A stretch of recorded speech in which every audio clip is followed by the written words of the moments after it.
Okay, let's take a look at this. Let's see. That's off, that's off, that's off, that's on. That says the stream is live. I think I'm good to get going. Let's make sure I got this pulled up. Good to go.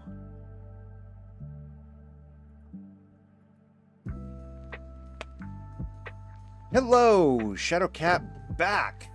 Yes, we are back. More Pokemon. And I think everything is ready. Is everything ready? Actually, I don't think everything is ready yet. Hold on a second. So, last time we were here, while I'm getting everything put together again, because no, it's actually not ready. Last time we were here, we spent our time finishing up the character sheets, the conversions for Pokemon, taking all the numbers directly from the Pokemon games into an actual character block. And I think we're pretty much done with that one. We've got to establish how we're going to do hit points, how we're going to do attack rolls, all things of that nature. It's a pretty clean conversion.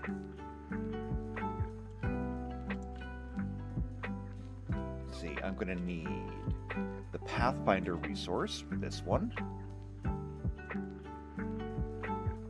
And I might need the Starfinder resource for this one. Gonna absolutely need to have the Pokemon Wiki for this one.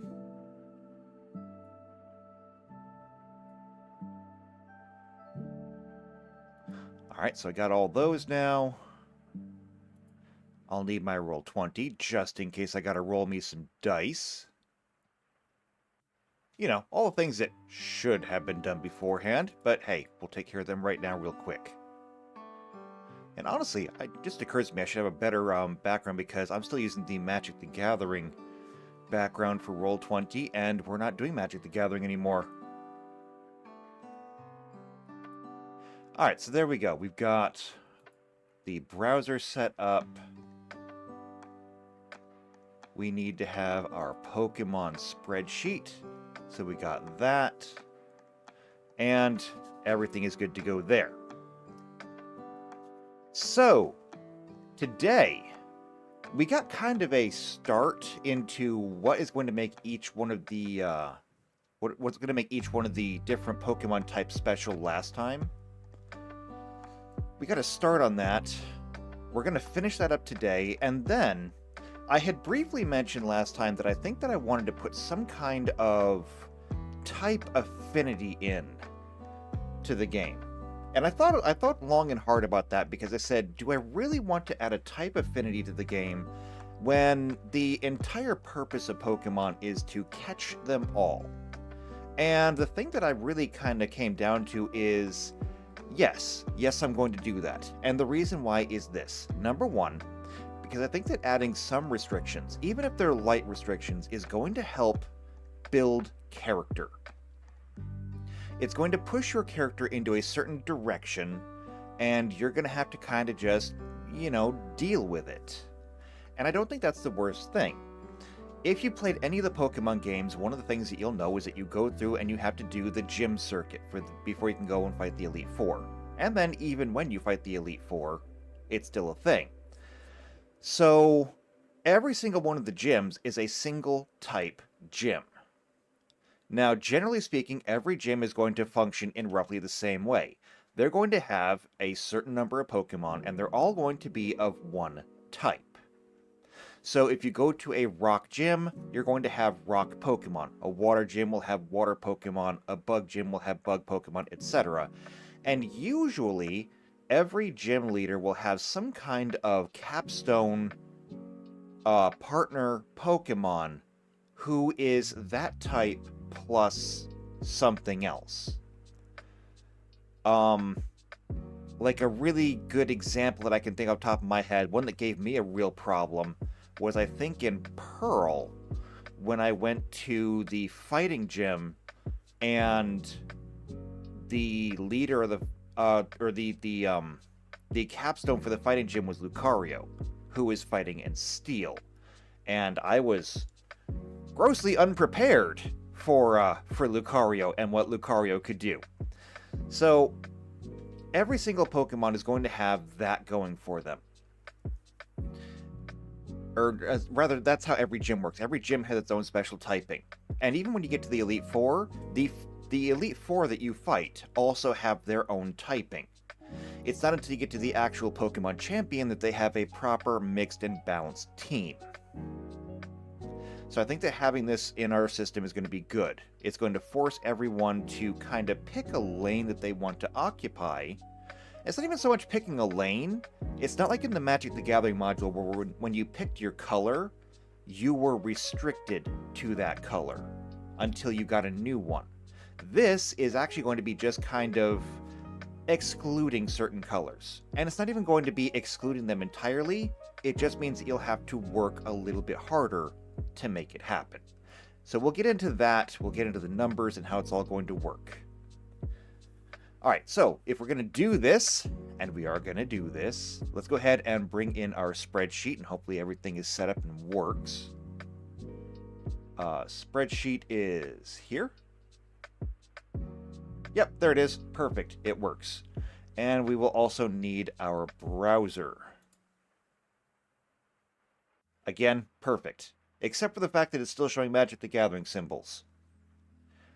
I really got to change that. Maybe Pokeballs? I could do Pokeballs. But okay. Let's get to work.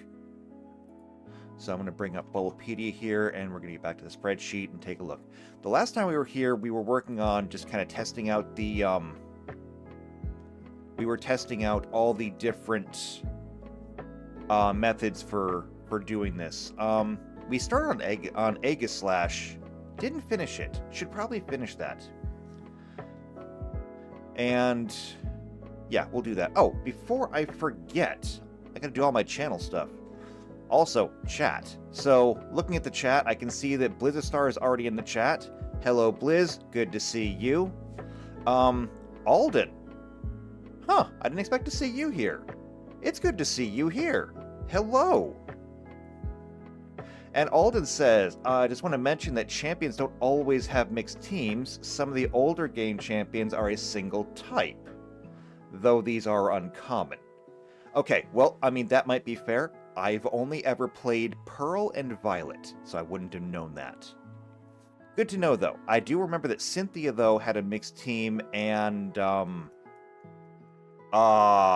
what's her name? Lady with the big hair. I don't remember what her name is. Anyway, she had a mixed team. So, yeah.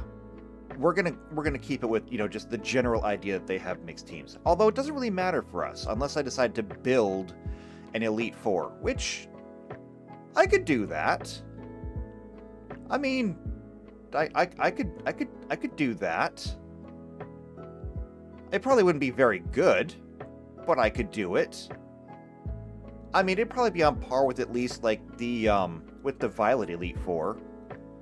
The Shining Pearl Elite Four, no, I couldn't make anything on their level. The Shining Pearl Elite Four were absolute monsters. Ah, Gita, that was her name. Yes. Good call. Good correction. So I think first I'm going to go ahead and I'm going to try to finish this Aegislash that we got distracted from last time, because we've already got it started and I want to get it done. So yeah, let's go ahead and just... We're going to focus on this one. When we started with the Aegislash, I randomly rolled all of this stuff. I randomly rolled it. We've got our Aegislash, we have the experience, we have the level, we have the alignment, which doesn't matter. It does what it's told, usually. Size is medium, and we're going to use the actual Pokemon sizes for these, so that should be really simple. Aegislash is not exactly big. It's a Steel Ghost type, which is what got us started on the whole, the whole typing adventure thing. Initiative, Dark Vision. It's got Dark Vision because it's a ghost, but I mean, we'll work on that. Perception is okay. Armor class, because it is a Steel type. Steel types are going to get additional armor, natural armor, and so that's gonna help us a lot. Touch AC, flat-footed. So flat-footed is going to be with only natural armor and no dexterity. Touch is going to be with only dexterity. So hit points. Now hit points are going to be a little hard because we're going to have to go through and look up that Aegis Slash again. Because I need to see what levels it's going to evolve at. So Aegis Slash is actually a stage 3. And I need to go through and remember what the first ones are. It evolves from Doublade when exposed to a Dust Stone. It is the final form of Hone Edge. Right. So, Hone Edge. Hone Edge evolves into Doublade at level 35. So here's what we're going to do. We're going to give this thing 35 levels at stage 1. Now, for stage 1, it is going to be 1d4. The unfortunate thing is, I also need to get into base stats.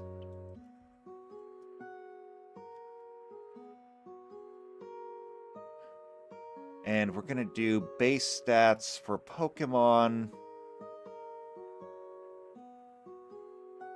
generation, starting with generation 9. Well, I had a master list. Where was that master list?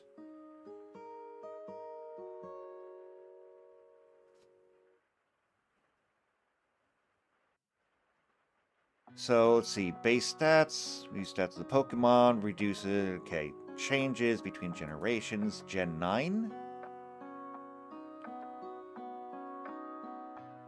No, I don't want that. Okay, where was that? Oh, here we go. As of Gen 9, here are all the base stats. Perfect, this is what we wanted. And look up Hone Edge. So here we go. For Hone Edge. What color are we looking for Constitution? It's going to be green. Hone Edge's Constitution is going to be a 4 because it's whatever it is divided by 10. And so with 4, that is, and this is something that we may have to work on. It's going to be a minimum of 1 HP every turn. Ability scores for a 4,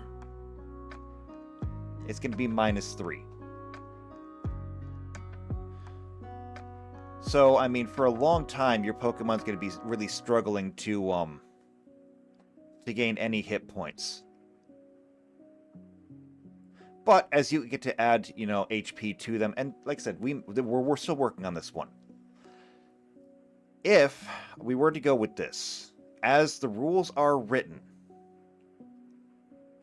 then the Hone Edge would be only getting 1 HP per turn for like the first 35 levels. Which is really, really low, and I'm not sure how I feel about that. That -3 is a really big problem. Unless, of course, we make up our own rules for this. I could simply take off the modifiers, but if I take off the modifiers, that would be taking off the positive modifiers too. Unless I just take off the negative modifiers, in which case it doesn't really matter. If I were to just make all the negative modifiers 0s, actually that would work. If I made all of my negative modifiers 0s, then that means that if you were down here in the single digits, it would just be 0, 0, 0, 0, 0 until you actually get over a threshold where you begin to improve.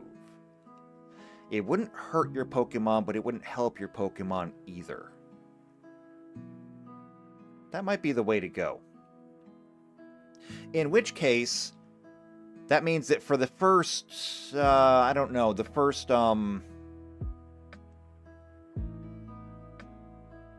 let's see. If you got 1 ability point per turn, you start up at level 4. That means that if you were to pour everything into your Pokemon's Constitution, their HP, it would mean that it would take you about 6 levels before you finally started to see an actual improvement in your Pokemon's HP, which is not the worst thing. So I think we'll do that. I think what we'll do is we'll just make sure that your Pokemon aren't taking penalties on their stats. They're just not gaining any bonuses. And that should clear everything up for us. Does it make them kind of special? Yes, but Pokemon are going to be kind of special anyway. I think that's the best way to go about it. If you've got a better idea in the comments, then let me know. Let's see, Alden says, I'll admit I played Pathfinder 2E once in a one-shot, so I'm not too familiar with the rules.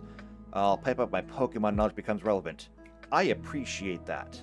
And my knowledge of Pathfinder 2E is not, well, pretty much non-existent, to be honest.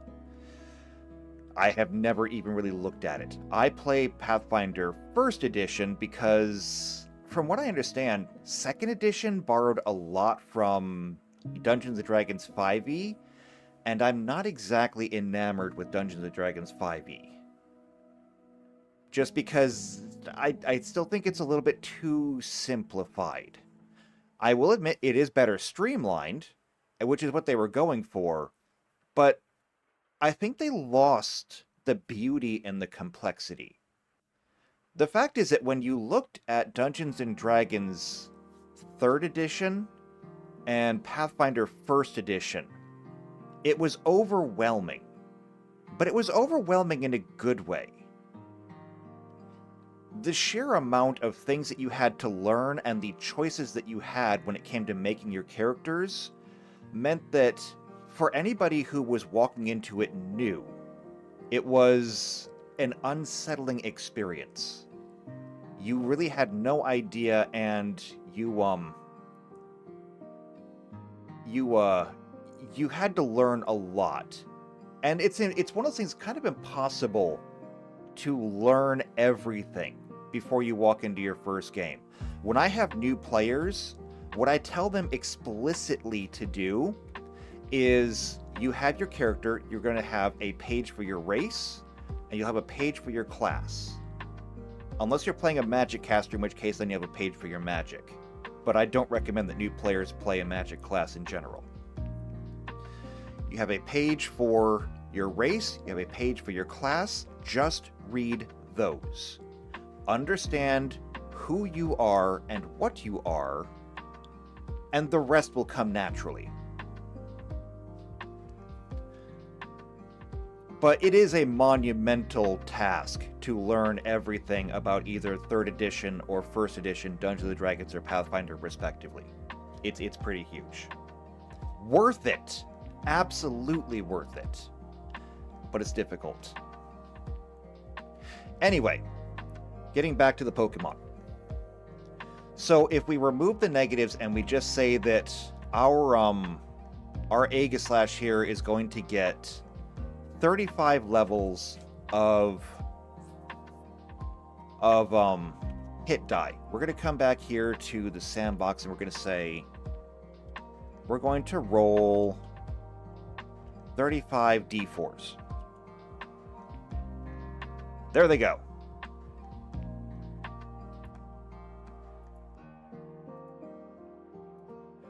Alright, so we got 77 hit points there. Now, I haven't added in any kind of constitution bonus because I don't know exactly what it's going to be off the top of my head, and I'm not going to try and figure it out right now. JP is in. Also, PC Unicorn is in. Hello, PC Unicorn. Good to see you here. Glad to have you. JP is in. Hello, JP. Good to see you too. Oh, and now that JP is in, I also forgot to plug the entire channel and stuff. Because if I don't have JP here, I never get it done. Anyway, if you haven't subscribed yet, if you like what we're doing here, go ahead and subscribe to the channel. Hit the bell icon. That way you get notified every time these videos come out. If you know somebody else who's also into either Pathfinder or Starfinder or Pokemon, then, share this video with them, because they'll probably enjoy this. If you like what we're doing here, leave a like on the video. If you want to leave comments, you can do that down below. However, might I suggest that if you're going to leave a comment down below anyway, maybe somewhere down in all those links, there's a Discord link. Click on that. Join the Discord. We have one. It's fun. Join the Discord, and then go to the Behind the Screen channel. Go there, let me know what games that you want to play and what your availability is. And once I have enough players for a game, we'll play it. We currently have a Star Trek game going, and it is so fun. So, don't miss out on the fun. Join us, play games with us, it'll be great. Anyway, JP says today is also Veterans Appreciation Day, so you're doing that. Well, thank you for your service. Have a good day. You are appreciated. Alright, and with that, we're going to get back to this. So, for Aegislash, we just did 35 levels at Stage 1. However, it's a 3-stage Pokemon, we're going to get into Stage 2. I'm going to go ahead and give Aegislash an equal number of levels in Stage 2, so from level 36 to 70. And we will get our HP there. So I'm just going to say roll 35 D8s. Yes, 35 D8s. There they go. That's 153. So, if I don't drop my phone on the floor. Let me get my calculator out, because I don't feel like doing math. Kids, don't be lazy like me. Do your math.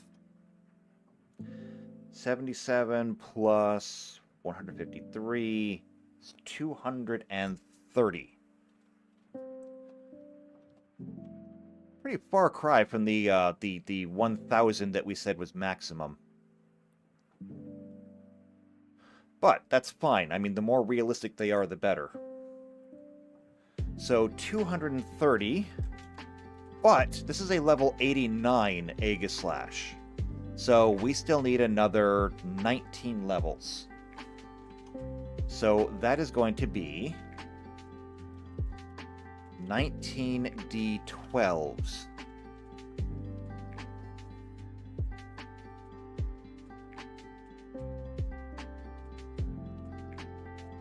Maybe? It says it's rolling the dice. There they are.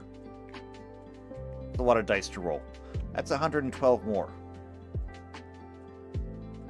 So plus 112 will bring us up to 342 HP.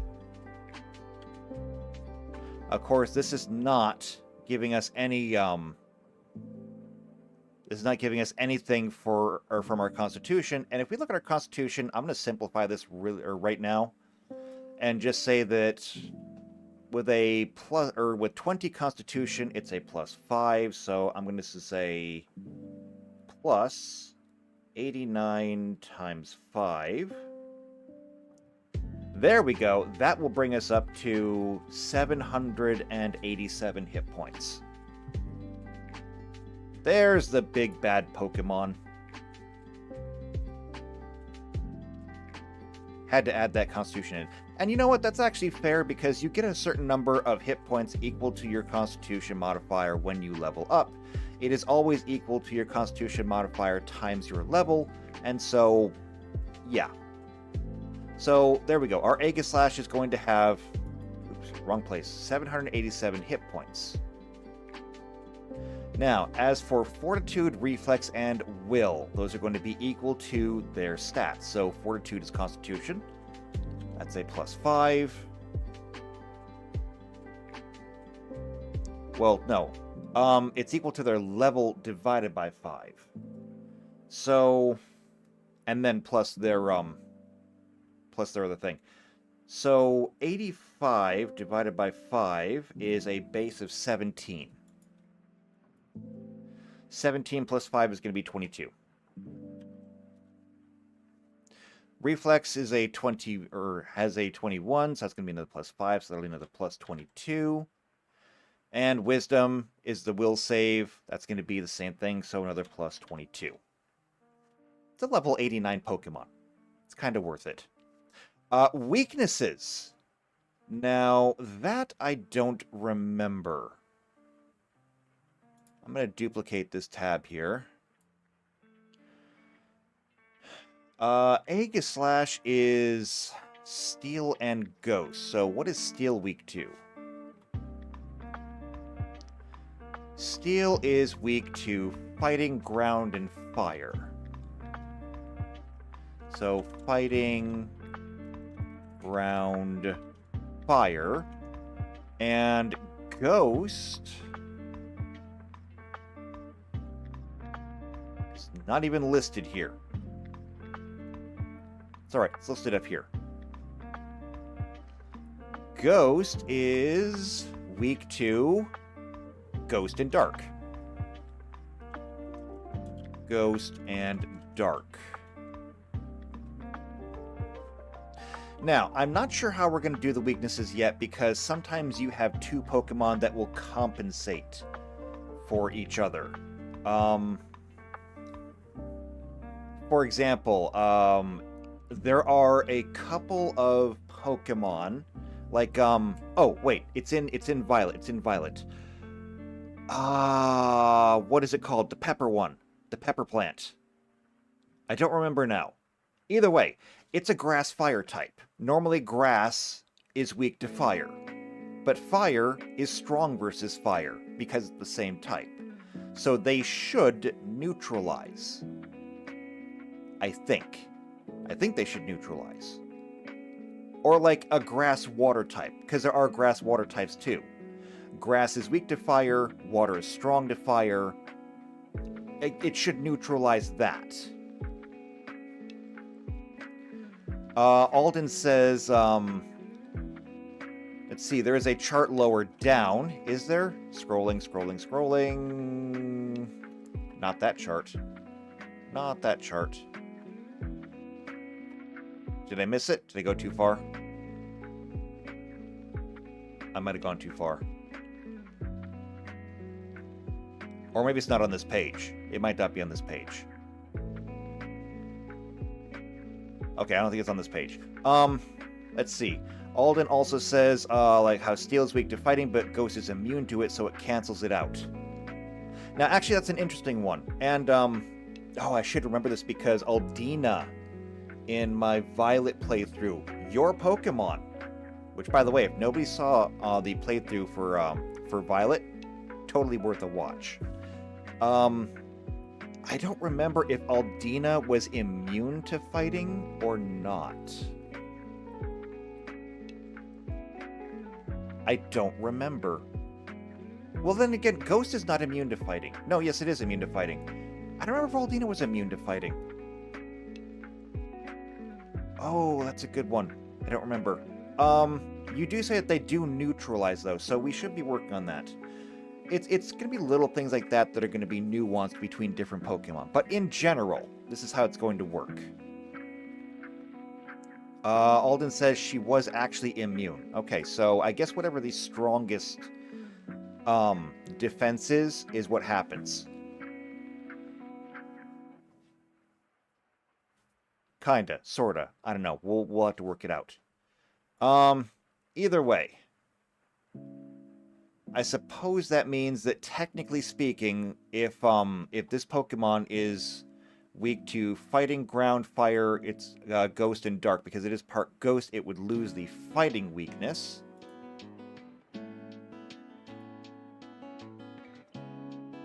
Which would just leave it weak to ground, fire, ghost, and dark. So, I mean, there we go. Speed. Being a medium type, speed should just be 30 feet.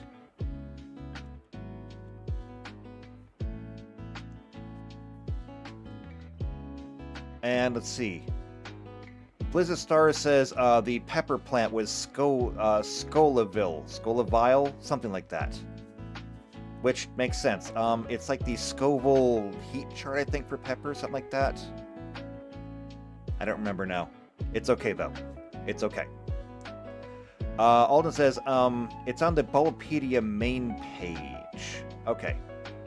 Oh, wait, no, for each Pokemon's Bulbapedia page. Okay, so if I go to like Hone Edge, or not Hone Edge, but Aegislash. Scroll down, all the way down. 8. Scrolling up, scrolling up, scrolling up. Different models, different stuff. Nope, not that. Not that either. There's moves. Oh, wait, here we go. Type effectiveness. So, normally damaged by water and electricity. Weak to... Aha! Perfect! You're right. Yes. Good. That is wonderful. Okay, weak to ground, ghost, fire, and dark, immune to normal fighting and poison, resistant to flying, rock, bug, steel, grass, psychic, ice, dragon, and fairy. This Pokemon is awful. There are 18 types. It's resistant to 9 of them and immune to 3.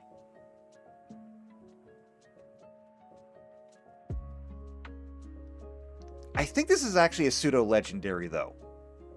Which, I've already said, I'm not allowing pseudo-legendaries, at least not out the gate.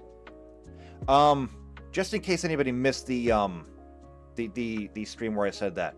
So, when we start this game, I've already made the decision that people will be able to start the game with any 3-form Pokemon that is not either legendary, pseudo-legendary, or 600 Club. And I think that pseudo-legendary and 600 Club are actually the same thing, but I did come across the term, so I'm including it regardless. So, yeah, that's going to be the rules for Pokemon starting out, and I'm pretty sure that the fact that no legendaries, no pseudo-legendaries, and no 600 Club would probably exclude this one. Probably, but I do not know for certain. Alden says, do note that this also does not account for its ability immunities, so Levitate makes you immune to ground type isn't reflected. Of course. So it's actually immune to, like, 10. Okay, Alden also says it's not pseudo-legendary, but it is a monster in competitive because of the ability. Its ability is actually very interesting, and I should read into it. Well, okay then. I will read into it. What is your ability? Stance change. Okay, I kind of already knew that because it has a shield form and a blade form. But sure, let's look into it. It says up here, and it's kind of cut off on the screen, it's an ability introduced in Generation 6. It is the signature ability of Aegislash. The effect.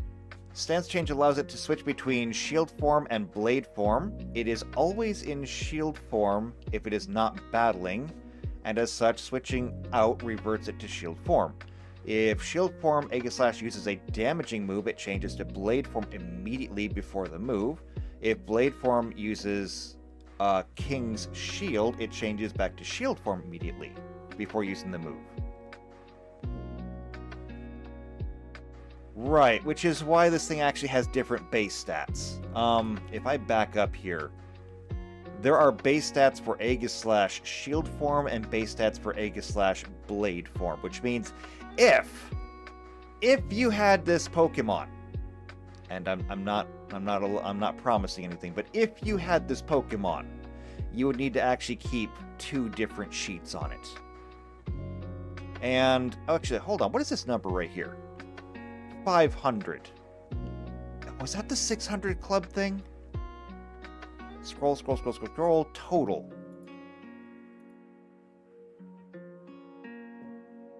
Oh my. I think this is where the 600 Club thing comes in. Because these guys are all legendaries. Eternatus, Mewtwo. Mewtwo's a legendary. Rayquaza's a legendary. Kyogre's a legendary. Groudon's legendary. These are all legendary Pokemon. I don't know who half of them are. Wait, Metagross? He has 4 arms instead of 4 legs? Huh. Okay, well, that's not a thing I expected. Okay, here's our 600s. There's Mewtwo, Lugia, Ho-Oh, Rayquaza, Dialga. Hey, there's Palkia. I remember you. But you're still legendaries.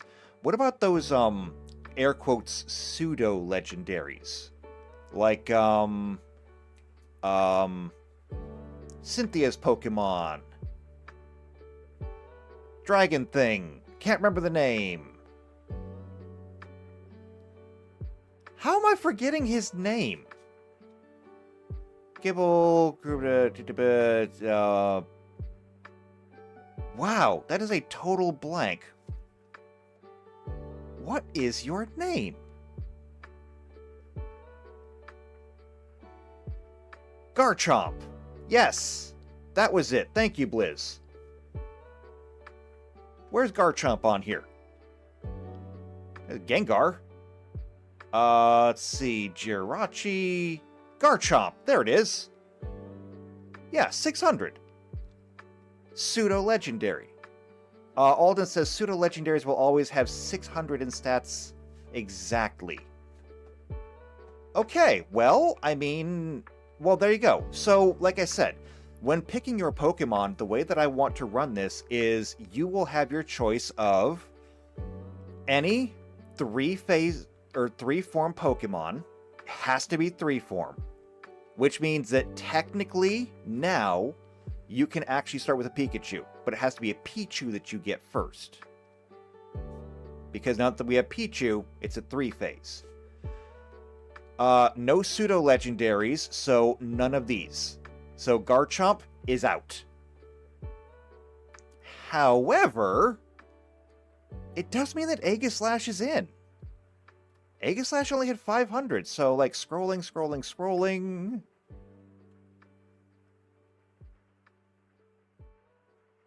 500s. And Aegislash should be right up here. Thought it would anyway. Yeah, right there. Aegislash. Alright, so yeah, Aegislash is totally on the table. Or at least Honedge is. You could totally have a Honedge. Not sure how I feel about that, but there you go. Alright, anyway, moving on to these. Okay, so Aegislash, melee attack. Now, here's something that I needed to get into and we haven't really done yet. So, we haven't gotten into moves yet. Moves are going to... Every Pokemon is going to have 4 moves, just like you would in a normal game. The moves, however, are not going to preclude your Pokemon just walking up to somebody and smacking them. Your Pokemon is basically going to have an unarmed attack. And then your Pokemon will have the ability to use moves. So you might teach your Pokemon the move Bite, which is, you know, dark move, really simple. Your Pokemon is just going to bite them. But that is a specific type of move. It is not going to be their default melee attack. So for this case, melee attack here is going to be just melee attack. We need our base attack bonus, which is our level divided by 5, so it's going to be plus 17, plus their strength, which in the case of Aegislash, which I think this is shield mode, but either way, it's going to be a plus 29. And I don't even know what the bonus for a plus 29 is. 29 is a plus 9. So 17 plus 9 is going to be 26. So it's a plus 26 on attack. Melee damage, however, is going to be 1d12.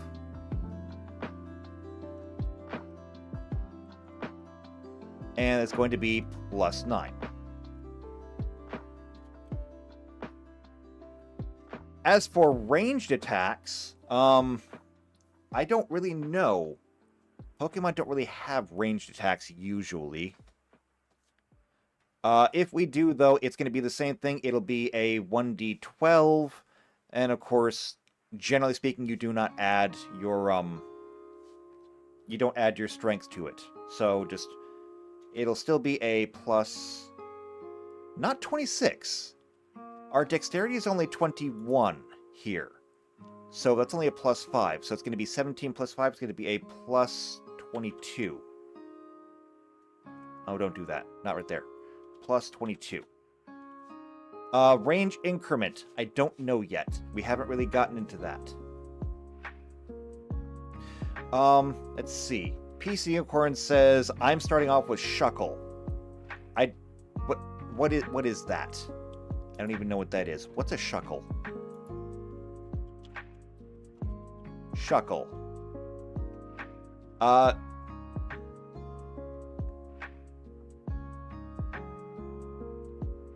Okay, first off, that's weird. And secondly, no, you're not. It says it's not known to evolve into or from any other Pokemon, so it's not allowed. You can't do it. I mean, you can make it your partner after you find one. I can't stop you from doing that, but you can't start with it. Let's see. Alden says, would special attacks be ranged and physical attacks be melee?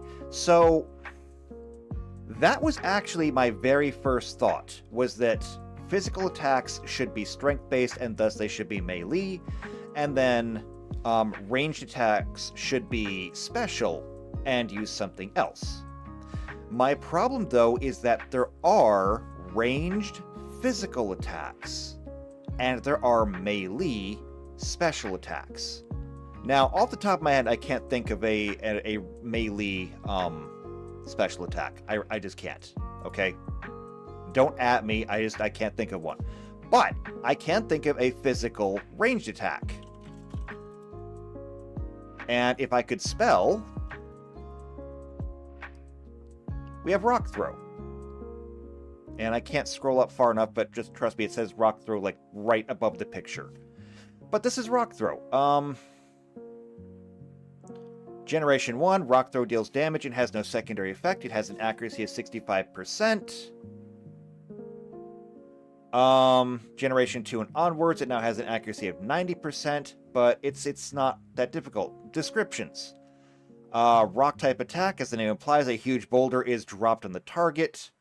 Drops rocks on enemies, throws small rocks to strike a foe. The foe is attacked by a shower of small, easily thrown rocks. Throws small rocks to strike a target. User picks up and throws a rock, etc., etc. I mean, you kinda... you get it.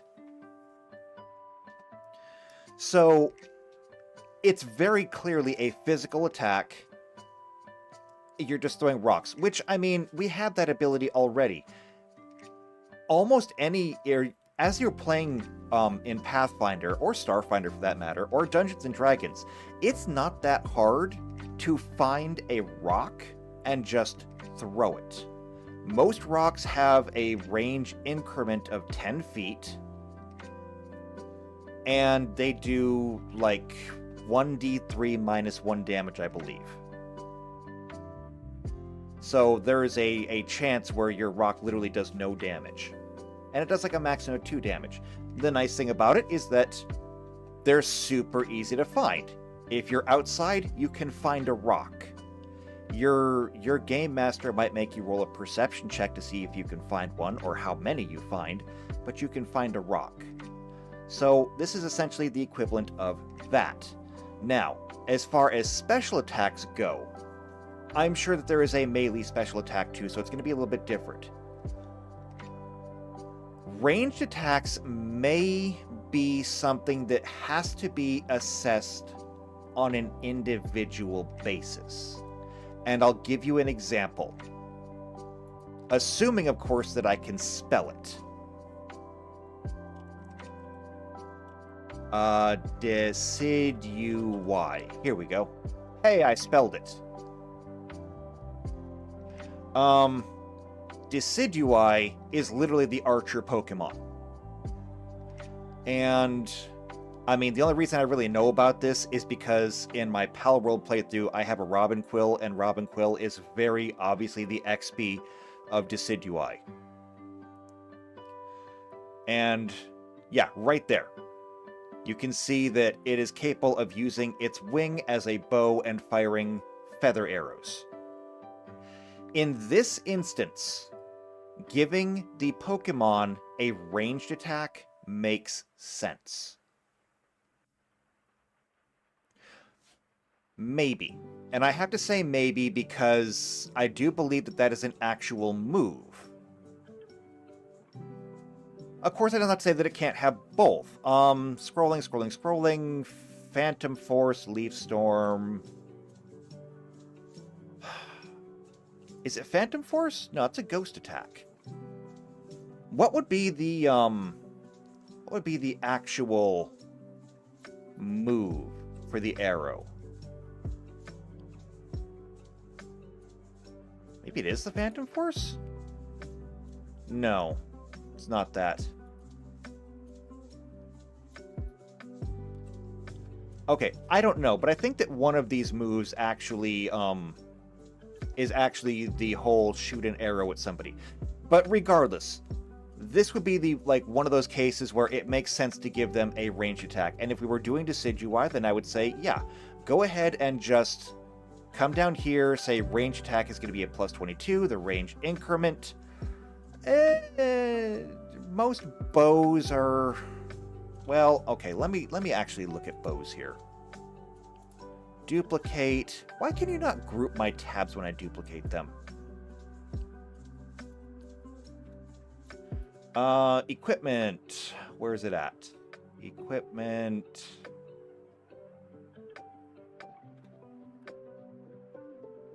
Close the classes. There we go. Equipment. Too many things, and my eyes can't keep up with it.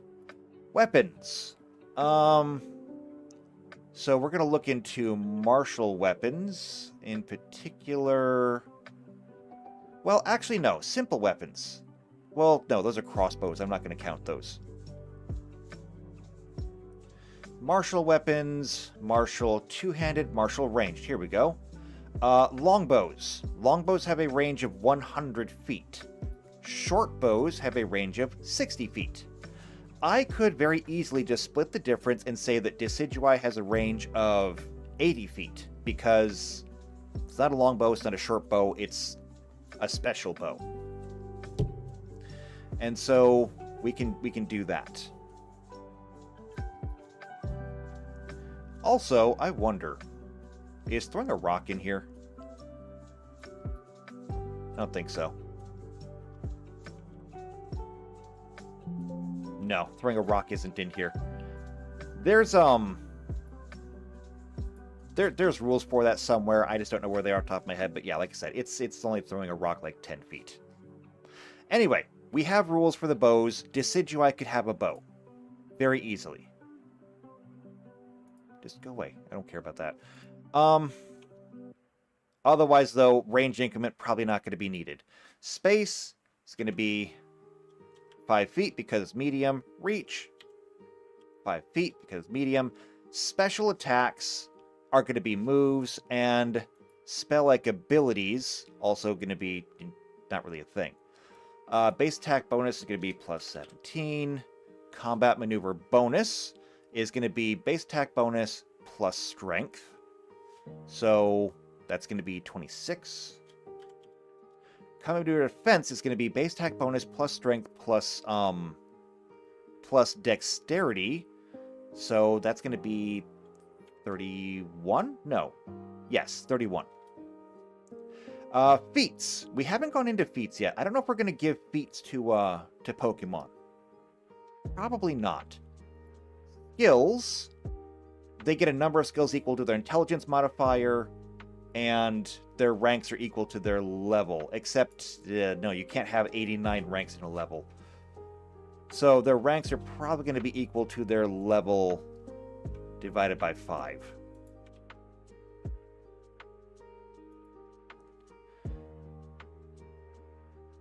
Languages doesn't matter. And then special abilities. This is where we would come to our Aegislash. and say that special ability is going to be stance change. There we go. And now we have a sheet here for Aegislash that is ready to use. Pretty much everything that we need for it. You'd have to fill in your own skills and the ranks, but that's up to you. So there we go. Sheet fully done. It's good. I like it. But let's get back into those types. Because we started on this last time, and I don't know what we're going to do yet. So when we started on types, I figured that when we got started on doing these, I gave certain abilities to certain types. And Blizzstar says, have fun. I guess you're out of here. Well, thank you for coming in, Blizz. It was good seeing you, and I look forward to seeing you again next week. Take care. When we were doing the Pokemon, one of the things that I put over here in the senses is that dark types are going to get dark vision. Psychic types are going to get blind sight. Ground types are going to get tremor sense. And that kind of made sense. Dark types, obviously, since they exist in the dark, they need to be able to see in the dark. Psychic types are going to be able to basically to see everything through their psychic powers. And ground types are going to be able to feel the ground. I have since kind of changed that a little bit. So, flying types are going to get a fly speed. And that's obvious, because there is not a single flying type that is not basically a bird. I should have a list of flying types somewhere. Here we go. Let's take a look at the flying types. Here's all the flying types. Pure flying types, Tornadus and Rookidee, as well as Cobesquire. Both those are birds. Noibat is a bat, obviously. Corviknight is a bird. Cramorant is a bird.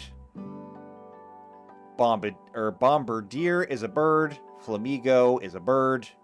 Charizard is a dragon, has wings, so obviously it gets to fly. And yeah, with dual types, some of these are actually going to get multiple special abilities. Butterfree's a bug with wings. Pidgey is a bird. Spearo's a bird. Zubat's a bat. You get it. Everything that can fly is some kind of flying Pokemon. So giving them all a fly speed makes sense. Ground types. Ground types are going to get a burrow speed. Now, what this speed is, I don't know. Usually burrow speeds are equal to half of their normal overland speed, but I mean, there you go. Let's see. Alden says Tropius is not a bird if I was looking for exceptions. Well, let's look. Ho-Oh, Lubia, Wingulf, Tropius. Oh, wait, I've seen these things before. I didn't realize that was a flying type. I guess it has big wings?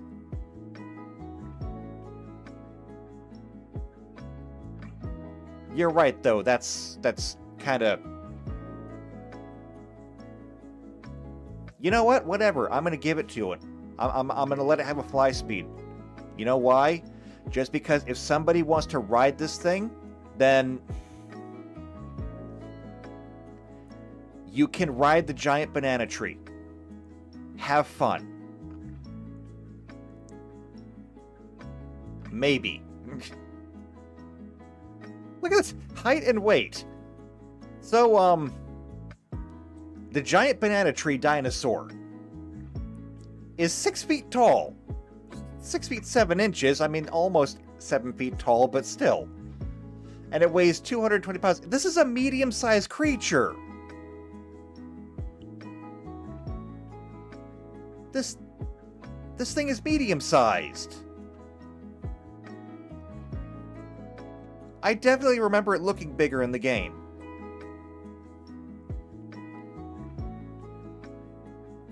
I can't believe it's medium size. Let's see. I want to close classes again, because that always takes up 3/4 of the screen. I want game mastering, I want combat, and I want space reach. 6 feet tall or 6 feet long doesn't really matter. 6 feet is 6 feet, and that's going to be medium size. It's 200 pounds. Medium is typically 60 to 500 pounds. It's a medium-sized creature. I just can't with this thing. Okay, so regardless, fly or anything with flying is going to get a fly speed. Ground is going to get a burrow speed. Now, rock. Rock, I sat down and said, well, if I'm going to give like armor class to steel, what is rock going to get? Because both of them are going to be really hard to hit. And I decided that rock types are not going to necessarily be hard to hit. They're just going to be hard to hurt. What are rock types? They are generally not dexterous, they are not agile, they are not fast, but they take damage. They take a huge amount of damage. And so giving them a damage reduction seems to be the best way to go. And a damage reduction of 1 for every 5 levels is going to be nice. It means that your level 5 rock type is going to have a damage reduction of 1, which, you know, is not much, but it's nice. And your level 100 will have a damage reduction of 20, which means that basically anything that you're throwing at it, it's ignoring. Like, if you are a barbarian with a 20 in strength and a battle axe, that is 1d12 plus 5. And if you rolled max damage, the rock-type Pokemon doesn't care. It's just going to soak it up. It also means that even when you do hit it, even when another Pokemon hits it, a rock type is going to simply be able to endure. Whereas a steel type will shrug off most everything. That flat damage reduction that rock types get means that they are just going to keep going and going and going, like a rolling rock. Ghost types. Now, here's the thing about ghost types. Ghost types are going to get concealment. Now, it's not concealment in the traditional sense. See, normally concealment means that you can't see your target. In this case, it means that you can't necessarily hit your target. It's going to use the same concealment rules, but what it essentially means is that there's going to be a % chance that your attacks just go through it. Now, similar to everything else, it's going to be 1 for every 5 levels, so once you turn level 5, if somebody hits you, you get to roll a d100. If you roll a 1, the attack phase is through. So 1 in 100 chance of happening, it's not great. At level 100, though, that becomes a 20% chance. 1 in 5 of nothing happening when you attack a ghost-type Pokemon. Steel types, as I said earlier, are going to get additional armor, which is what we saw when we looked at the our Aegislash. And one of the things that I forgot to put in here with the Aegislash is senses. I gave it dark vision, but I'm not sure if I'm going to leave it with the dark vision. I am going to go ahead and say that it's going to have steel armor plus 17 and 17% concealment because it is ghost.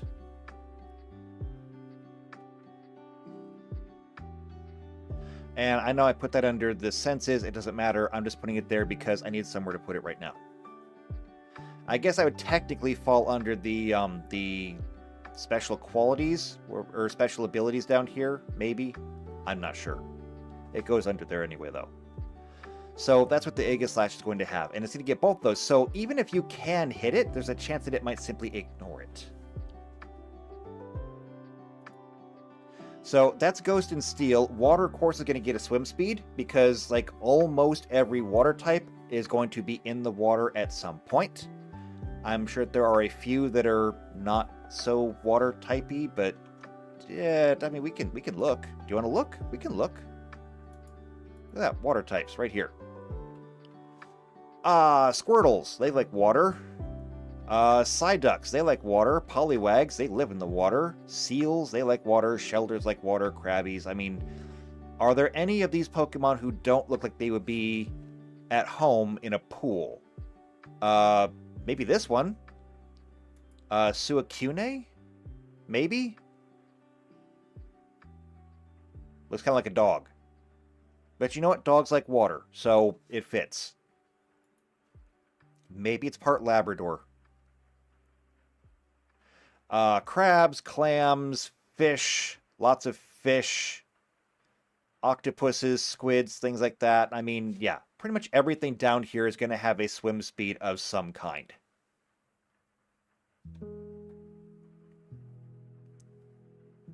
Alden says Suicune walks on water. It's a legendary. Okay, well, I mean, you're probably not going to be getting legendary Pokemon anyway, but I'll keep that in mind. I will keep that in mind, absolutely. Letting water types have a swim speed is still going to be a thing. However, that is 1, 2, 3, 4, 5, 6 types that we have rules for, and that leaves 12 that we don't. So perhaps we should start working on some of these because I need them to have uses. So I don't know. Let's just start at the top. Normal. What is normal going to get? Normal doesn't have anything really going for it. Normal type Pokemon are just that. They are the ones that you find at the very beginning of the game. There's generally nothing terribly special about them. I mean, normal's not really good at anything. So what would they be good at? If they don't have any kind of special senses, if they don't have any kind of special attacks, if they don't have anything else, then they have to be just really great at being.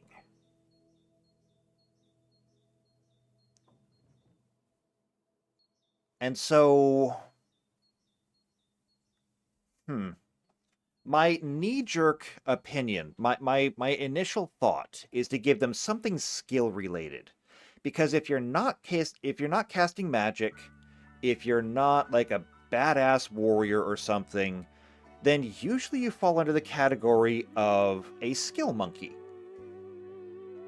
Like rogues. Rogues in Dungeons & Dragons and Pathfinder don't generally have a whole bunch of magic spells. They're not particularly good when it comes to combat and prefer to avoid it and do things like sneak attack. But the one thing that rogues have that others don't is skills. They get so many skills and so many skill points to use them. They are good at pretty much everything outside of combat. And so, how do we make this better for them?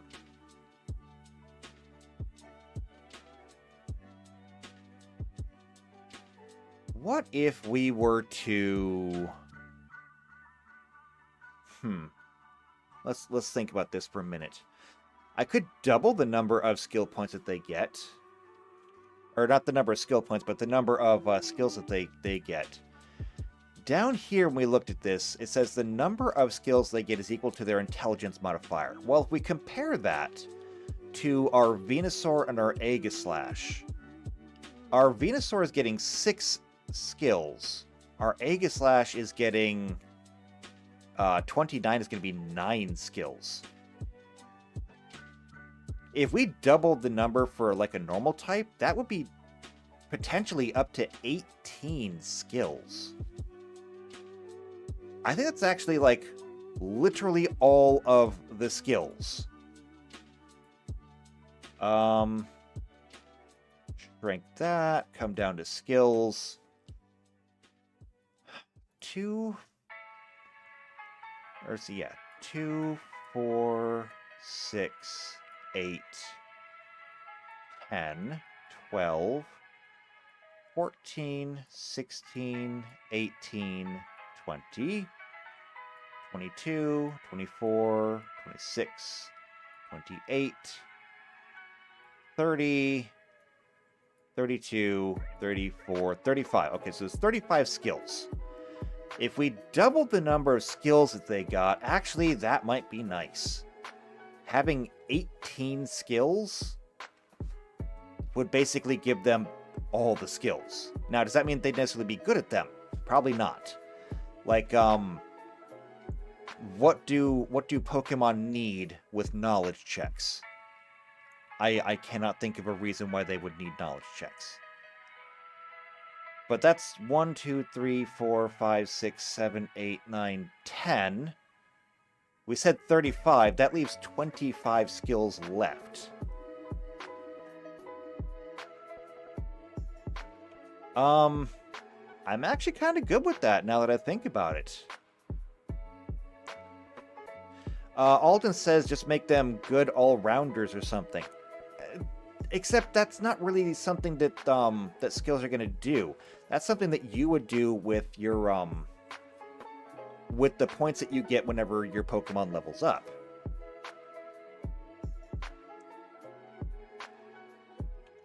Oh, also, one of the things that I was thinking about, I'm glad you brought that up. I think we do need to cap these at like level 29, because that is kind of the highest that these ability scores go. Let's see, when I look at strength is capped out at 30. Or wait, no, 25. These are capped out at 25. This one caps out at 25. This one caps out at 25. Right, I was thinking about potentially capping these. But I'm not sure at what number we would need to cap them, because I don't want you should not be able to get 100 skill points and then put literally all of them into, say, your Constitution. Because that would break things in a way that would be bad. It would mean that your Pokemon is absolutely terrible at absolutely everything else. But you would have so many hit points that it would basically just still be a wall. So we may need to cap those. But I'm not going to do that right now. I need to think about that one.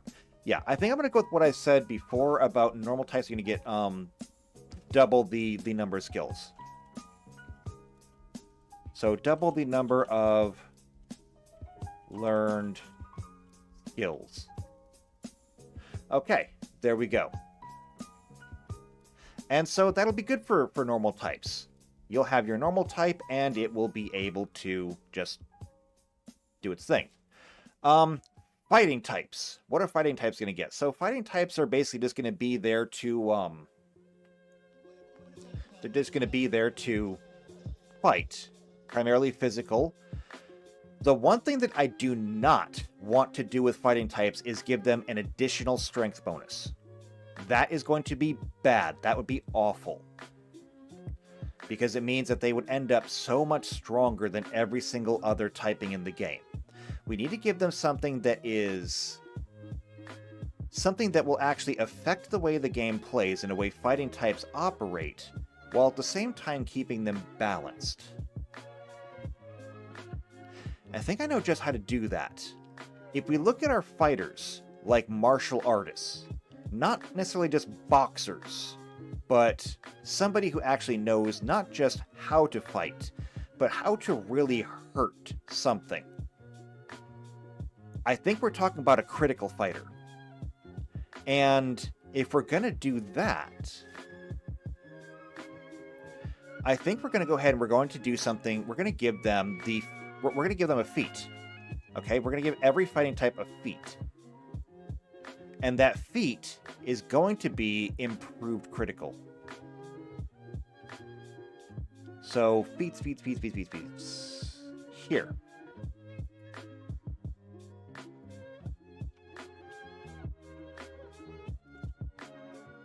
Improved critical. So, normally you need to have proficiency with a weapon and a base attack bonus of +8. The benefit is when using the weapon selected, your threat range is doubled. You can gain this multiple times, but they do not stack. So what that essentially means is that every weapon is going to crit on a natural 20. Some weapons, like say your basic longsword, will crit on a 19 and 20. If you were to take improved critical, you can double that range so that a longsword would crit on a 17 to 20. For Pokemon, they're going to crit on a natural 20, period. That's just how that's going to work. I'm going to give them the feat Improved Critical.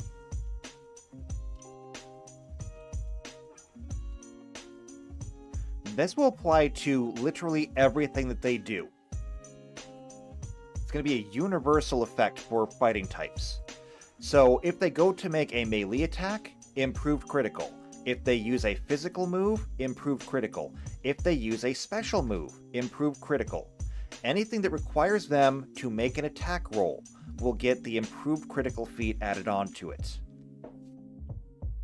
Meaning that fighting types will be capable of dealing out big damage. Although, we're simply taking a 5% chance and making it into a 10% chance. Instead of it being 1 in 20, it's now 1 in 10. That's going to be huge for them in the long run, although on an individual basis, not something that you're going to want to rely on. But it's going to be really, really cool when it comes up. Okay, so that's going to be good for fighting types. Now, poison types. What do poison types get inherently? Now, the first thing that I would think of is, of course, poison types are going to be venomous. Because why wouldn't they be? It's a poison type. Almost every single poison type is either some kind of venomous animal, or it's some kind of poisonous plant.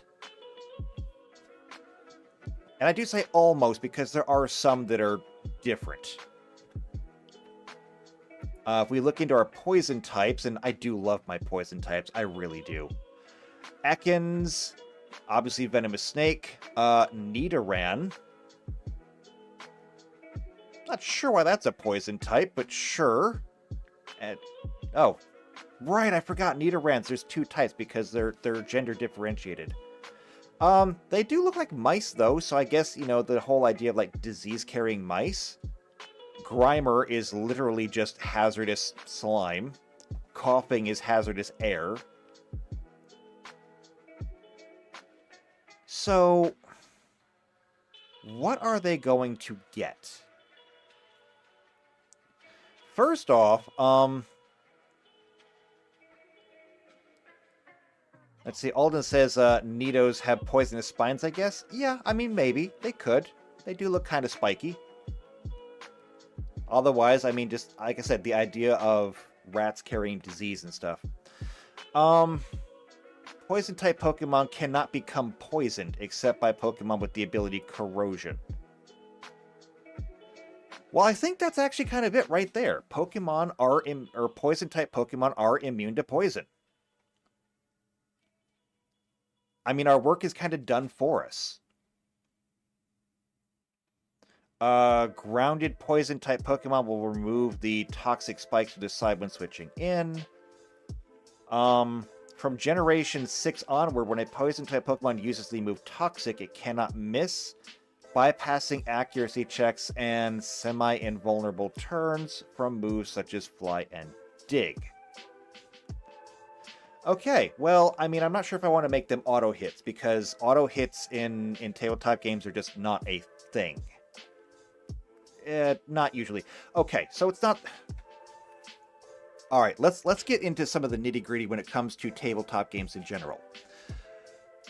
When we're dealing with moves, spells, things like that, one of the important things to consider is that everything, okay, everything has a fail condition.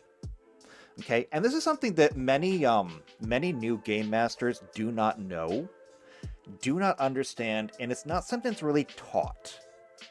But everything has a fail condition, and if you study magic, which I play as a wizard, and so magic is my entire bread and butter. And if you look at magic, this becomes very clear. Every single magic spell has a fail condition attached to it. If it is a ranged touch attack, which is to say a ray of some kind, you have to actually hit your target with that, and that requires an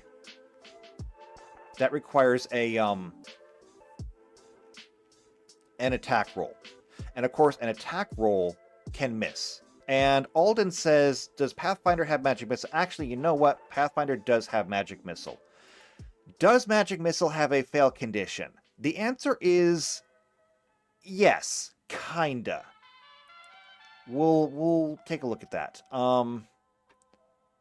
Wizard spells and Magic Missile evocations. Magic Missile. So, Magic Missile has magical energy darts that fly forward from your fingertip and strikes the target. It deals at 1d4 plus 1 points of force damage. The missile strikes unerringly, even a target in melee combat, so long as it has less than total cover or total concealment. Specific parts of the creature cannot be singled out. Objects are not damaged by this spell. So, even with Magic Missile, which you're right, does have unerring accuracy, it has perfect accuracy. Even Magic Missile is affected by both cover and concealment. In addition, the magic spell Shield will block magic missiles, and it has spell resistance. So even if you hit something, if they have any kind of spell resistance, it can still be negated. This is probably, though, still the most egregious example that you could bring up, because otherwise it is a perfect hit every time. It's one of the reasons why Magic Missile is so very good, because it does work every time. But in general, this is an exception. This is very, very much an exception. In general, anything that says ranged touch attack requires an attack roll which can fail. If it does not require an attack roll to hit your target, it's going to fall into one of two categories. The first category is going to be an AoE. We're talking fireballs, burning hands, anything like that. If it is an AoE spell, every single AoE spell is entitled to a reflex save. You are allowed to dodge it. Now, that doesn't guarantee you dodge it, but you are allowed the chance to dodge it. And if you have lightning reflexes, you have the chance to not just dodge it, but you have the chance to dodge all of it. So there's that. If it is a spell that does not do damage, but it simply affects you in some way, you have the ability to save versus it. Now, depending on what the spell is, depending on what the spell does, it could be either a fortitude save or a will save. Either way it goes, you have the chance for it to fail. Every spell has a failure condition built into it. And so, when we look into poison types and what they can do, poison types cannot be poisoned, except by a Pokemon with the ability Corrosion. And let's take a look at that. It is the signature ability of Sandit and Salazzle. It simply allows the user to inflict poison on a Pokemon regardless of type, allowing them to poison, and Steel-type Pokemon. It still has it has no effect on Steel-type Pokemon's immunity to Poison-type damaging moves. Really? Well, then I guess it doesn't really work, does it? I don't know. Either way, we've got that. I'm good with making them immune to poison. Removing toxic spikes. That's going to be a little bit more interesting because, like, when you throw toxic spikes, it just kind of affects the entire field in general, or at least the other side's entire field.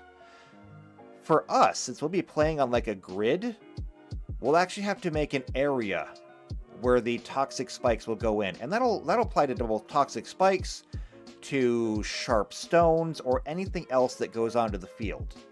I'm thinking that, like, when you throw your Pokemon out, you can pick where you throw the ball, and then just create like a 3x3 square where the spikes are.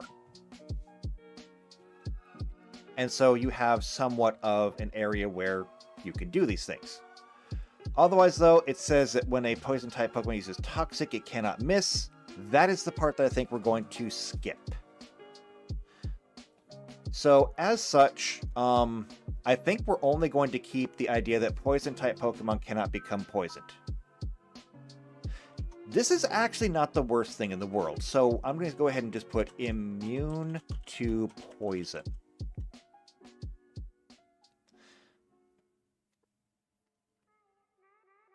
Actually, no, hold on.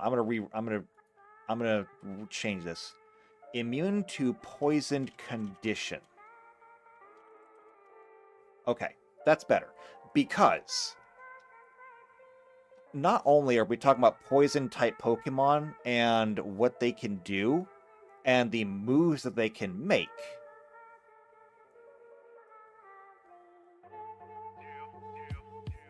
there are other poisons in Pathfinder. There are even some very, very nasty poisons in Pathfinder.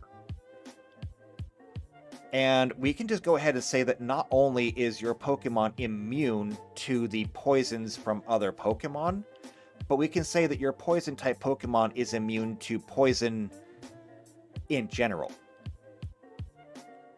As in, they just cannot be poisoned. And that's kind of huge. I'm not sure where poisons would be. Traps, hazards, and specials.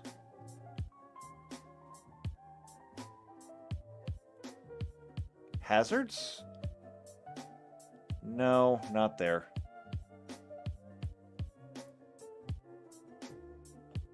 Oh, no, wait. Afflictions. Here we go. Curses, diseases, poisons. Perfect. I knew it was in there somewhere. Poisons are substances that interfere with natural functions. We know what poison is. It's not that hard. There are contact poisons, ingested poisons, inhaled poisons, and injury poisons. Obviously, that's how they're introduced to you. Harvesting, crafting. Here we go. Here are all of the different poisons. Arsenic, Azure Lily Pollen, Belladonna, Black Adder Venom, Black Lotus Extract, one of the most infamous types in the entire game. Bloodmarsh Spider Venom, Blackfinger Salt. We could go through all of these. There's a ton of them, but we can go ahead and just say that your poison-type Pokemon is immune to all of these.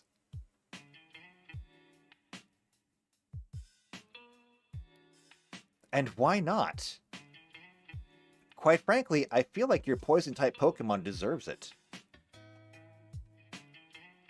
Alright, so we're done with that. Ground, of course, gets a burrow speed. Rock gets a damage reduction. Bug types. Alright, I gotta be honest with you. I got nothing. I have absolutely no idea what makes bug type special. I am not a bug type player, okay? I have never really been big into bugs, not real bugs, not Pokemon bugs. I'm not really a bug person. I like a couple of bugs, but that's about it. Like, I like the scorpion bugs, but that's because I find scorpions fascinating. There is no other animal on the planet like scorpions in all of evolutionary history. Scorpions stand alone.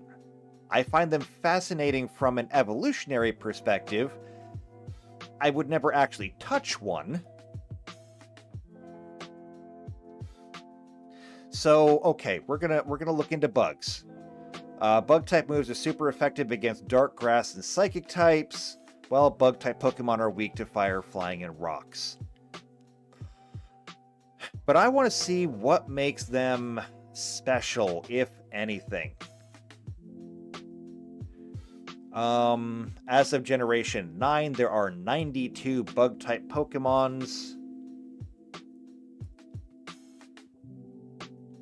And I mean, yeah, just there's lots of them.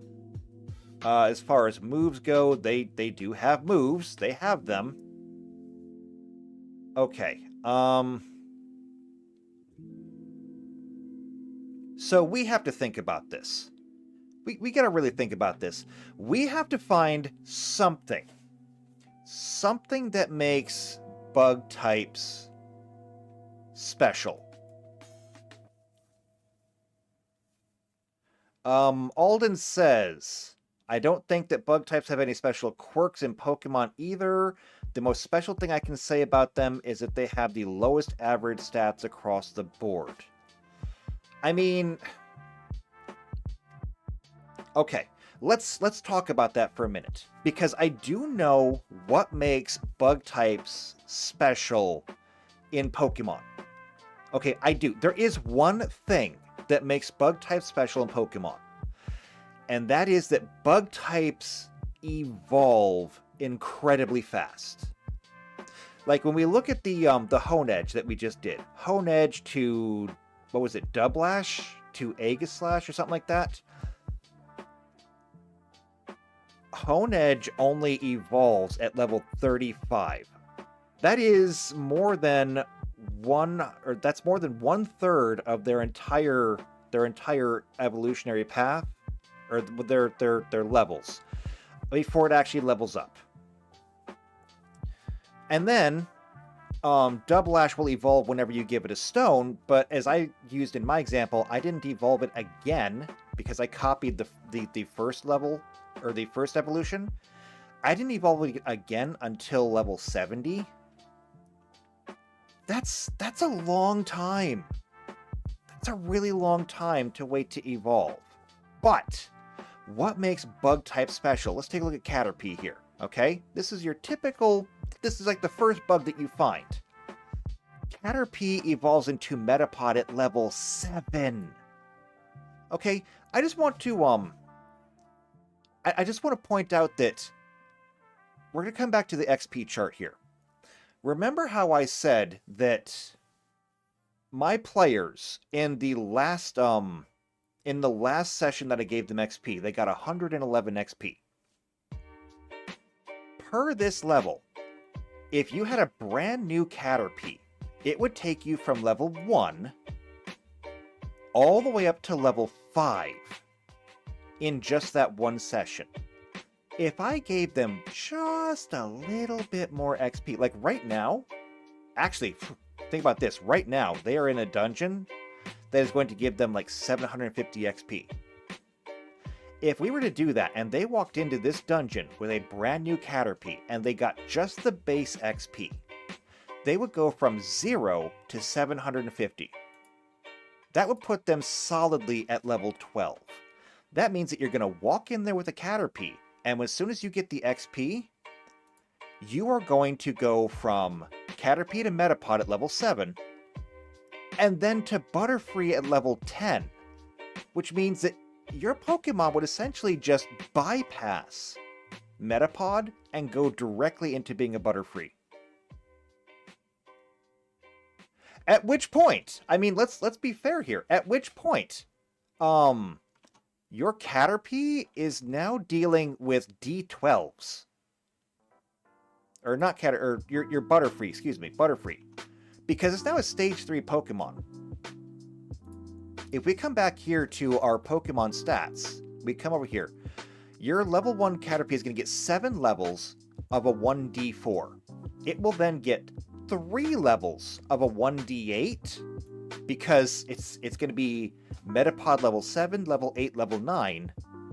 And then at level 10, it evolves into a stage 3 where it's now doing 1d12 damage. It's doing 1d12 damage at level 10. Now, to be fair, Alden, where'd you say that? You said, right there. The most special thing I can say about them is that they have the lowest average stats across the board.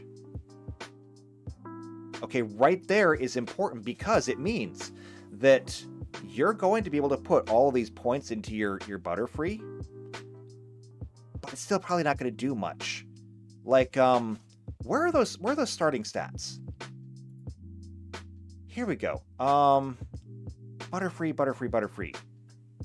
Butterfree is number 12. 12. No, I passed it. I must have passed it. I did pass it. There it is. Butterfree right here. So Butterfree is going to have a starting constitution of 6. Okay, that's no bonus. Yellow is strength. It's going to have a starting constitution of 4. Again, that's no bonus. Dexterity of 5, no bonus. Blue is intelligence. Yeah, well, Cyan is intelligence of 9, so, pretty smart bug, still no bonus. Charisma of 8, still no bonus, and, Orange.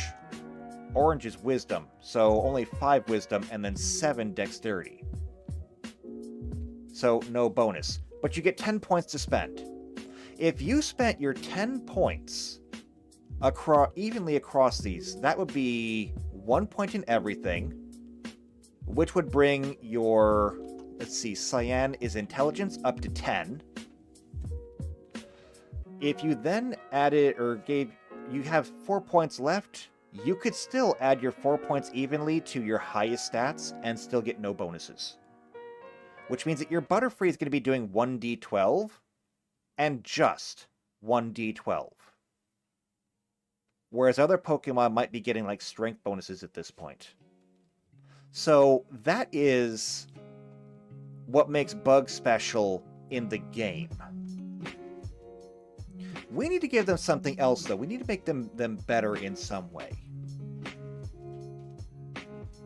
So what is it about bug types that we can do? What can we do to make them good? What makes them special? What can they do? I have an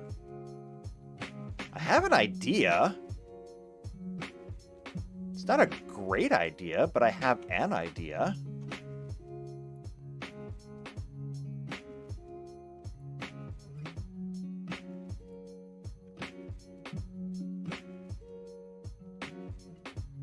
Spider. Summon Swarm. Nope, not doing that. Not doing Web, not doing Whip of Spiders.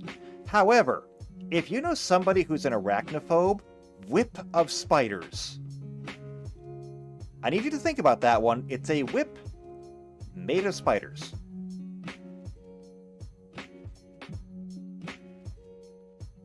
Alden says that isn't a gimmick, though. It's just a natural result of their poor stats. That is true. But I'm not done yet. Here we go. This is a spell called Spider Climb. The subject can climb and travel on vertical surfaces and even traverse ceilings as well as a spider does. The affected creature must have its hands free to climb in this manner. The subject gains a climb speed of 20 feet and a +8 racial bonus on climb skill checks. Furthermore, it need not make climb checks to traverse vertical or horizontal surfaces even upside down. A spider climbing creature retains its dexterity, bonus to armor class, if any, while climbing, and opponents get no special bonuses to their attacks because of it. It cannot, however, use run as an action while climbing. Can anybody give me a reason not to just give all bug types spider climb as a rule? And it says here that they gain a climb speed of 20 feet. I think that the climb speed can actually match. I think we can make it so that their climb speed matches their actual speed. Because, I mean, I've seen a spider crawling on a wall. I've seen ants crawling up glass. They're not impeded by it. And Alden says, I don't know the rules exactly, but would this still be beneficial to a bug flying Pokemon? The answer to that is no. No, it would not. But see, here's the thing. Not every bug has flying. And not every flyer is a bug. So if you had a bug flying type, which I will give you, they're very common.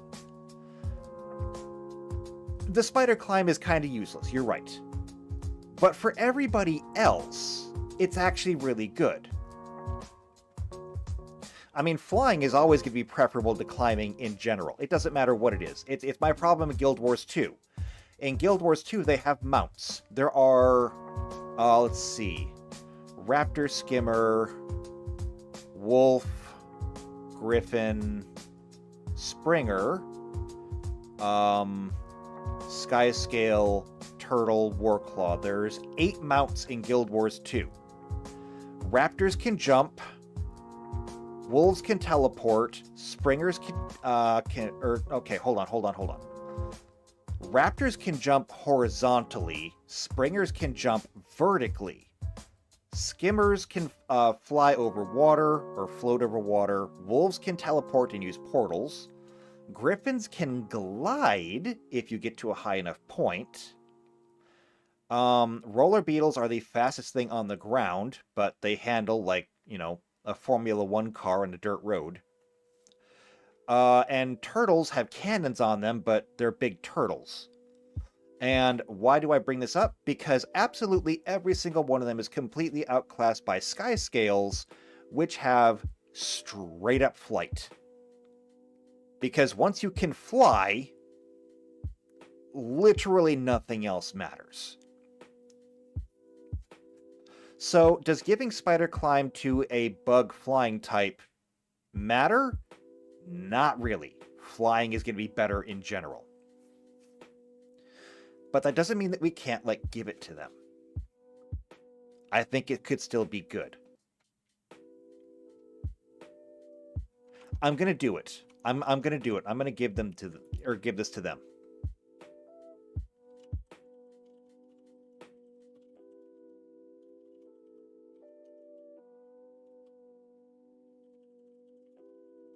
So there we go. I'm going to give them the spell Spider Climb. Their speed is going to equal their Pokemon speed. It's not going to be just 20. So if they can move 30, great. Is it going to be useful all the time? Maybe not. But think about this. Consider the uses. If you're standing in the middle of, like, an open field, like Pokemon would usually do. Like, if you're having a Pokemon battle in the game, you're standing in the middle of an open area, and it's your Pokemon over here, their Pokemon over there, and you're just trading blows back and forth. But we're talking about a real environment where you could be inside of a building, you could be inside of a cave, you could be inside of a lot of things. You could have, I don't know, let's pick a Pokemon here, one that does not have flying. Let's say, I know, how about this Paris? Okay? Paris or a Parasect. It's a bug grass type. You could be inside of a cave, okay? You're cave diving, you're adventuring, you're doing this kind of thing. And you've got a Parasect. You can be walking along the floor, and your Parasect could be walking across the ceiling, directly above you. And I mean, think about it. How often do you look up? No, really, stop and think about it. How often do you look up in your daily life? Not very often. There's not generally reasons for us to. Everything that's important to us is on the ground. So, this has applications. Also, weirdly, Beedrill is a bug poison type, not a bug flying type. Even though it has wings, it's not a flying type. Ergo, it does not get a fly speed. I don't have a solution for that, and I'm also not messing with it. If you're a flying type, you get a fly speed, which means Beedrill doesn't have a fly speed. Now, you did mention that Scissor also can fly, and Scissor, I'm sure, is in here somewhere. Yeah, here we go, Scissor. Scissor is a bug steel type, but Scissor can also fly because Scissor can get the fly ability. I'm assuming that's what you mean by that. I can even look that up. Moves.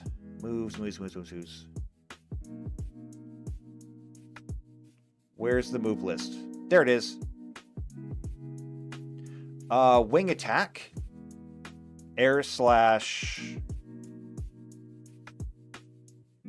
But can learn acrobatics, aerial ace, air cutter, air slash, tailwind, dual dagger, or dual wing beat, excuse me. Oh, Alden says it does not learn fly, it just means canonically can fly. Okay, that may be fair, but we also have to be fair here. If we're only giving a fly speed to the flying types, only the flying types are going to get it. So yeah, it's weird, but it is what it is. I'm not trying to match the Pokemon manga. I'm not trying to match the Pokemon cartoon, the anime. I'm just trying to make a system that works, and this works the way it is. Okay, fire types. Again, I have no idea what I'm going to do with fire types. Now, my initial thought was that I was going to make it so that fire types would deal additional fire damage on their attacks. But that is actually an ability. There is an ability called like Hot Body or something where every time a fire type gets hit, it deals damage to whoever hit it. Since that's an ability, I can't have that being in here as like a special feature. Because every Pokemon is going to get this in addition to whatever ability it might have.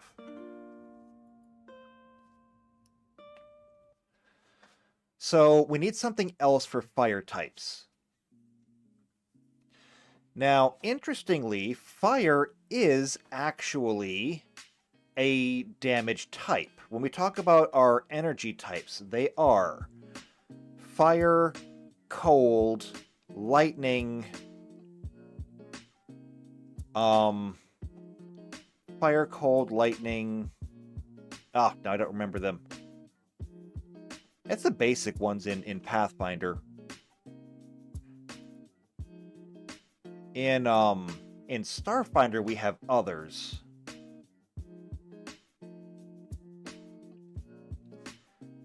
Alden says, I think you mean flame body. It doesn't do damage, just inflicts the burn condition to be exact. Okay, still though.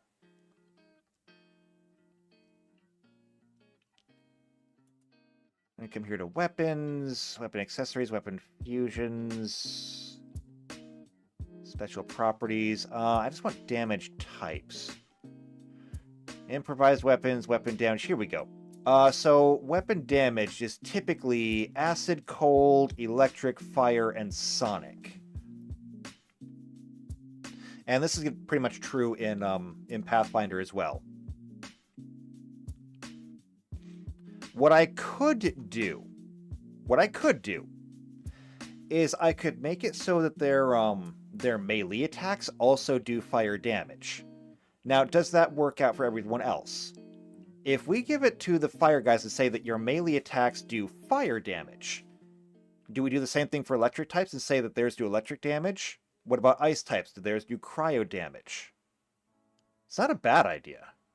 It's very simple. It's very elegant. I rather like it.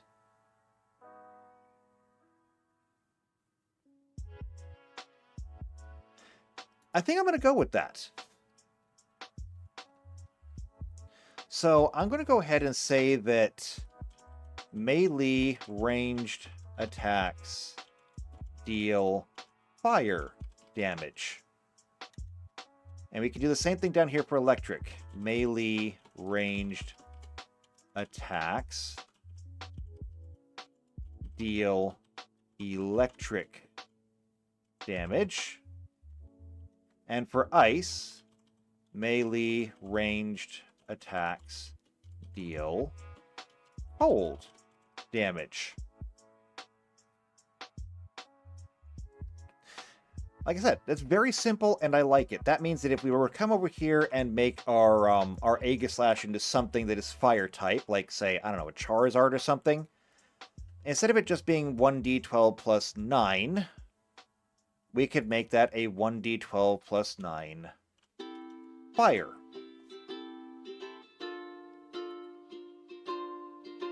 And that means that, you know, it'll do either more or less damage to something else. So, like, ice types are weak to fire damage. Obviously, if you have a fire type, it's probably going to be packing fire moves. But, at the same time, you could just have your fire type start wailing on the ice type, and it's going to do fire damage with every single strike. I think that's a really cool idea. What do you think? The same thing goes for the electric and the ice types, and I like that. The other thought that I had for electric types was going to be very Starfinder specific, but the idea, I thought that it would be cool if you had like an electric type in Starfinder, if you could like pass a battery off to your electric type and have them recharge it for you. So let's say that you're in Starfinder, you're boarding a starship, you've got a laser rifle. And so you're firing off lasers, pew, pew, pew, and you run your battery out. Could you imagine if you had a Pikachu with you? That you take the battery out, hand it off to your Pikachu, and just say, I need a charge. And so your Pikachu literally just sticks one end of the battery in its mouth, touches the other end of the battery to its cheek, and recharges the battery. It's silly, but I like it.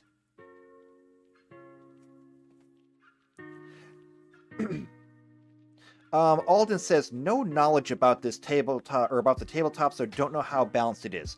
Well, let me give you a little bit of insight then. How balanced is it? It is actually fairly balanced. It is a little bit overpowered in the beginning. See, we do have weapons that will do this. I'm going to come from here and go to... I'm going to close the stuff on classes. Magic items.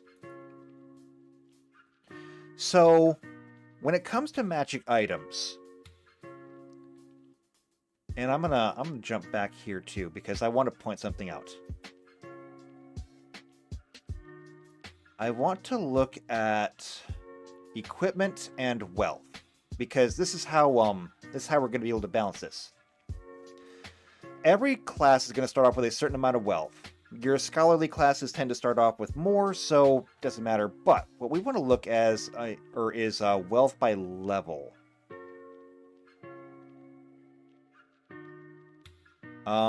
See the table, wealth by level. But that's not a link.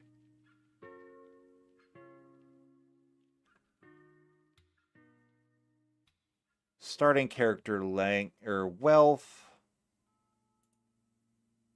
It just takes me to right there. I want wealth by level.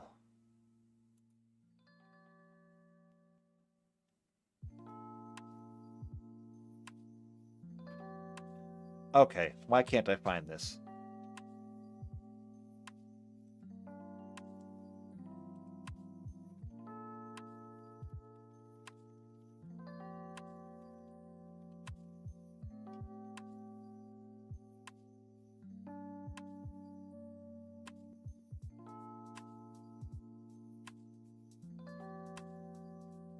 Hold on. Looking, looking, looking. Ah, there we are. Okay. No, wait, that's experience points. Okay. It's going to be under game mastering.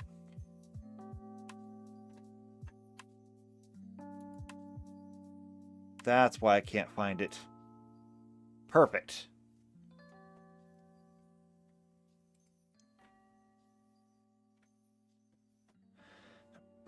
All right. Scrolling. And you'll understand why I need this in a moment. That's XP. Here we go. So at level 2, you should have, on average, a wealth, and this is all of your equipment. Okay, this is everything that you own. A wealth of about 1,000 gold pieces. At level 3, it should be about 3,000 gold pieces. Level 4, about 6,000 gold pieces, etc., etc. You can see right here. Now, I bring this up because when we're looking into magic items, I want to look at a weapon. And in particular, what we're looking for is a weapon with a flame quality to it. So, flame qualities, flaming, here we go. So, upon command, a flaming weapon is sheathed in fire that deals an extra 1d6 points of fire damage on a successful hit. This fire does not harm the wielder. It remains until another command is given. So, that is a +1 bonus. When we come to the top here, a +1 bonus is equal, or it costs about 2,000 gold pieces. So if I wanted to have a flaming longsword, here's what I would have to do. I would need to first get a longsword. I'm going to duplicate this tab just so I can go back to this. I'm going to go to equipment, and I'm going to get myself a longsword. Weapons, because I mean a longsword is, your pretty typical sword. Scimitar, here we go, longsword. A longsword is approximately 15 gold pieces. All right, 15 gold pieces. Now, in order to make a magic weapon, it must be masterworked. And a masterworked weapon is, I believe, 300 gold? Master weapon provides a +1 enhancement on attack rolls. Yes, it adds an additional 300 gold pieces to the cost of the weapon. Okay, so it's 15 for the weapon, 300 to have it masterwork, so up to 315. Then 2,000 gold pieces for, the magic. So for the cost of 2,315 gold pieces, we can get ourselves a flaming magic, or a flaming longsword. That is an expensive sword, okay? Nobody's lying, that is an expensive sword. But it would be very possible to have a flaming longsword at level 3 if you were very skimpy with your money.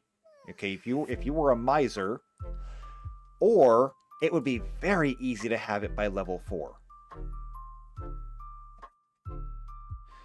And that is a longsword that is dealing 1d8 normal slashing damage plus 1d6 flaming damage for an average of 5 plus 4, an average of 9 damage.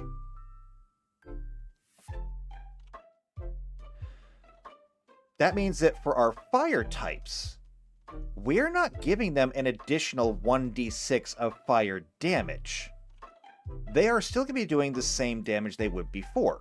So if we had just like, say, a Charmander. A Charmander being a fire type is still going to be doing 1d4 damage. The only difference is that it's going to be doing 1d4 fire damage. And 1d4 fire damage is more or less the equivalent of a wizard's cantrip. So Ray of Frost does 1d3 plus 1 damage. So it's a minimum of 2, maximum of 4. In this case, we're just doing a 1d4. Honestly, it is well balanced. Once it becomes a Charmeleon, we get to jump up to a 1d8. It's still 1d8 fire damage, plus, whatever strength there was behind it. It's actually kind of a little bit on the weak side, by comparison, but not by much. We are now talking about your Charmeleon has long swords for arms. Just 1d8 damage. And at stage 3, when it becomes a Charizard, it now has battle axes for arms. Overall, I think this works out well. So, there we go. I think fire damage for fire types, electric damage for electric types, cold damage for ice types. I think that's good. I am running out of time for today. We still have Grass, Psychic, Dragon, Dark, and Fairy to do. I'm not sure what I'm going to do for each one of them. I have some ideas. Do I save it for next time or do I do it this time? Probably save it for next time, actually. So, yeah, I think that's what I'm going to do. Still, it's good progress. It's good progress. We did good today. And Alden says, not a tabletop expert, but rely on my experience. And that's fair. I mean, when you're talking about playing a tabletop game, you are relying a great deal on the experience of your DM. Because a good DM can generally take a bad game and make it good. Just because they have the experience to adjust the things that need to be adjusted and make them work. A bad DM can take a great game and make it terrible by just doing the exact opposite. Fortunately, I'd like to think that I'm an actually very good DM, so I think I can make this work. And right now, I think it does. I also think that when we get into the actual move sets, a lot of this is going to make more sense, because right now, if we had a Charmander and it only does like 1d4 damage on a basic hit, that's not much. It's really not much. However, Charmander also has moves that we haven't gotten into yet. Charmander starts with Scratch, Growl, Ember. Well, no, it starts off with Scratch and Growl. It'll get Ember later on, and then Smokescreen after that, and that'll be its first 4 moves. And those all have power 40. Now, I have a plan for this. And when we get to that, I think you're going to like it, because it's going to make Pokemon very, very powerful. But in the meantime, like I said, we are out of time for this, so I'm going to go ahead and take a break here. I want to thank everybody for coming out. Thank you, Alden, for coming. It was nice seeing you here. I haven't seen anybody else commenting, but I'm hoping that they're still there as well. So, if you want to see more of this, subscribe to the channel, hit the bell icon, that way you get notified every time these come out. If you know somebody else who's also in either Pathfinder, Starfinder, or Pokemon, share these videos out with them. If you know, or if you like what we're doing here, you like me, leave a like on the video. You can leave a comment down below. If you're going to do that, though, I would say go ahead and join the Discord. We have one. It's nice. You're welcome there. And if you want to play with us, you're going to have to join up. So join the Discord, go to the Behind the Screen channel, let me know what game you want to play and what your availability is, and once I have enough people for a game, we will begin. So, I hope to see you there. I hope to see you back here next week for more Pokemon. And until then, take care.